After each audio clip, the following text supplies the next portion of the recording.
జై శ్రీకృష్ణ అండి. ఈరోజు భగవద్గీతలోని ద్వితీయోధ్యాయంలోని 53, 54, 55 శ్లోకాల భావములు తెలుసుకుందాము. మొట్టమొదటగా 53వ శ్లోకము. శృతి విప్రతిపన్నాథే యదాస్త్యాసతి నిశ్చలా సమధావచలా బుద్ధిస్తథా యోగమవాప్స్యసి. దీని భావము: ఎప్పుడు నీ బుద్ధి వేదములందలి మృదుమధురమైన వాక్కులచే కలతనుందక ఆత్మానుభూతి అనేది సమాధి యందు స్థితమగును, అప్పుడు నీవు దివ్య చైతన్యమును పొందగలవు అని శ్రీకృష్ణుడు అర్జునుడితోనే అంటున్నాడు. అర్జున ఉవాచ 54వ శ్లోకము. స్థిత ప్రజ్ఞస్య ఖా భాషా సమాధిస్తస్య కేశవ స్థితధీం కిం ప్రభాషేతాం కిమాసీత వ్రజేత కిం.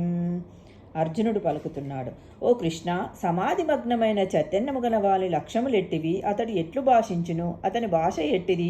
అతడు ఎట్లు కూర్చుండును మరియు ఎట్లు నడుచును అని భావము. 55వ శ్లోకము.